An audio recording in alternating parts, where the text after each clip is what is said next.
सामान्य ज्ञानचा आपण सिरीज चालू केली आहे, त्याच्यामधलं आपण हे पार्ट 4 बघणार आहे। मग प्रश्न क्रमांक 31 काय म्हणते? प्रश्न क्रमांक 31 म्हणते की कक्ष तापमानाला पुढीलपैकी कोणता धातू द्रव अवस्थेत असते म्हणते? तर मर्क्युरी हे द्रव अवस्थेत असतं।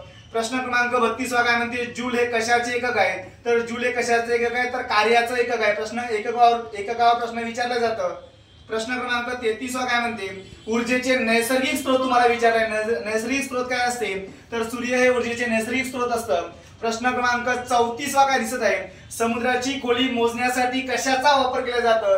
तर सोनार तंत्रज्ञानाचा वापर केला जातो। प्रश्न क्रमांक 35 ध्वनीचा वेग सर्वाधिक जास्त म्हणजे सर्वात जास्त ध्वनीचा वेग कशात असतं? तर सर्वात जास्त ध्वनीचा वेग स्थायूमध्ये असतं, नंतर द्रव, नंतर वायू। निर्वात पोकळीमध्ये ध्वनीचा वेग नसतंय। प्रश्न क्रमांक 36 पितळ धातू कशापासून तयार झालेला असते? खूपदा प्रश्न विचारला आहे पितळ धातूचा, तर ते तांबे व जस्त यांच्यापासून तयार झालेला आहे।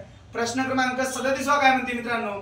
तर प्रिझम मधून प्रकाश किरण गेल्यास सर्वाधिक विचलन कोणत्या रंगाचे होते?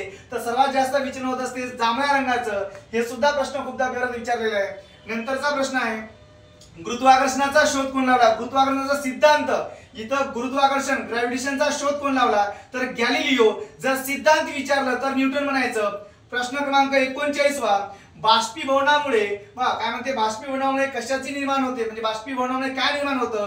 तर ते आर्द्रतेचं निर्माण होतं। भद्रता नाही येते, आर्द्रता इथं पर्याय नंबर 3 तर आर्द्रतेचं निर्माण होतं। आणि प्रश्न क्रमांक 8 शेवटचं आपाती किरणांनी स्तंभिकेशी केलेला कोण कोणता असते? तर ते आपाती कोण असते?